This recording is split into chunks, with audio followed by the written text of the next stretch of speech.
Thanks for joining me on episode 1090 of the Inspired Stewardship Podcast. I'm Wade Galt. I challenge you to invest in yourself, invest in others, develop your influence, and impact the world by using your time, your talent, and your treasures to live out your calling. Having the ability to live to work instead of working to live is key, and one way to be inspired. To do that, listen to this.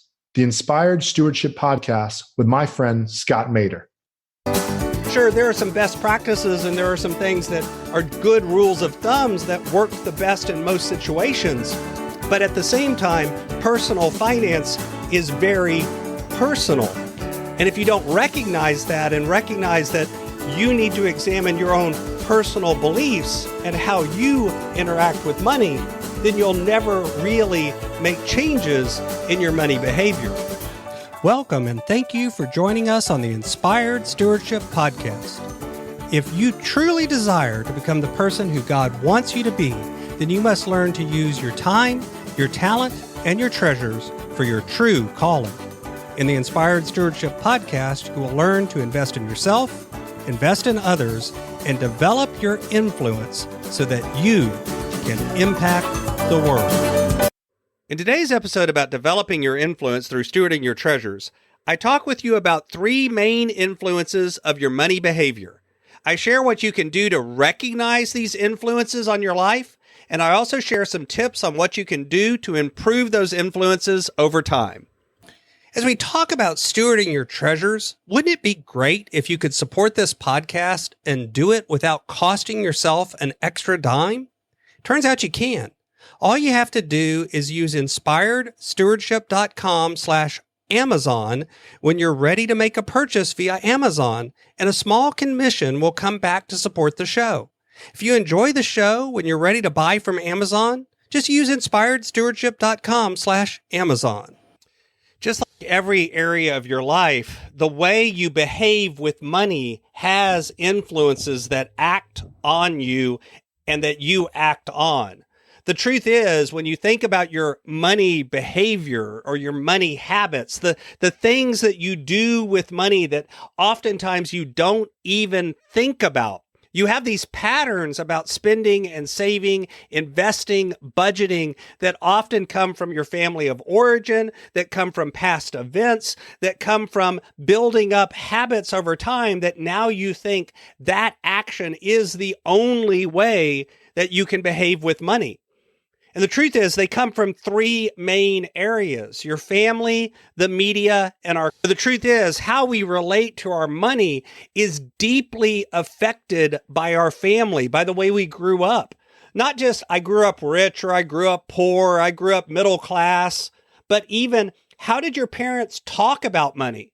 How did they exhibit behavior around their comfort in being open and honest about money? Did they have a spending behavior that you could observe that was responsible and was effective? Or did they do things that ended up causing problems in the relationship or in the family?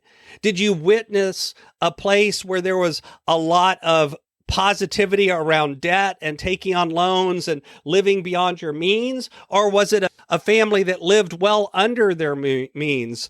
That spectrum of behaviors that our families have when we grow up, and the way we see our parents communicate around money, the way we see them dealing with having enough or not having enough or having too much, the way that we see them interact and communicate, and the emotions that we pick up. And by the way, they don't even necessarily have to be 100% real or accurate. It's our perception and memory of these things that affects us.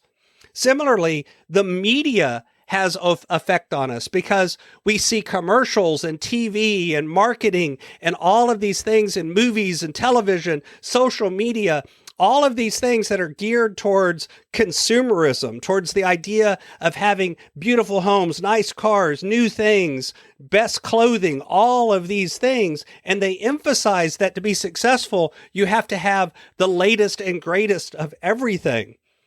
And that affects our ideas around what success looks like. This is the idea of, if I look like I'm having a successful life, If that facade is there, if I'm keeping up with the Joneses, then it's okay. I've worked with people that actually had the nicest house and the nicest car on the block, but inside the house, they never invited anyone in because there was no furniture because they couldn't afford it. It was all about the appearance, not the reality that they were living in. By the way, after working with them for a while, what they understood what was going on and made changes in what was going on. The last category is one of culture. The truth is, the attitudes and perceptions we have about money is influenced by our larger culture.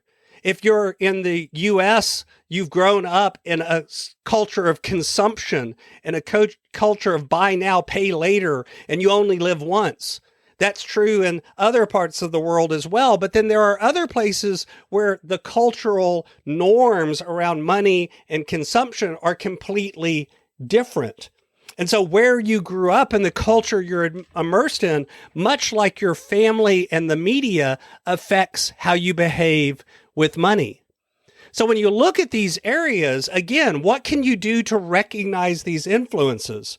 And the first step is actually to become aware of it, to start paying attention to what are you allowing into your mind? What are the scripts that you have running that tell you this is what the right way to behave with money is?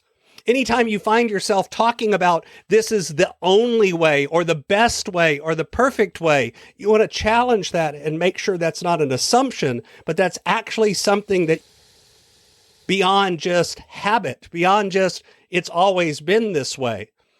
If it feels like that's the only way to do it because that's the only way you've ever done it, it's probably something you need to examine.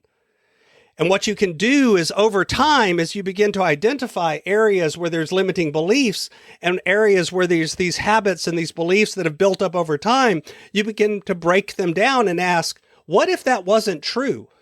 What if this thing that I believe is the only way to do it? What if it wasn't that way? What if debt wasn't the only way to get a car? What if debt wasn't the only way to go to school? What if I could look good and not have to spend more than I make?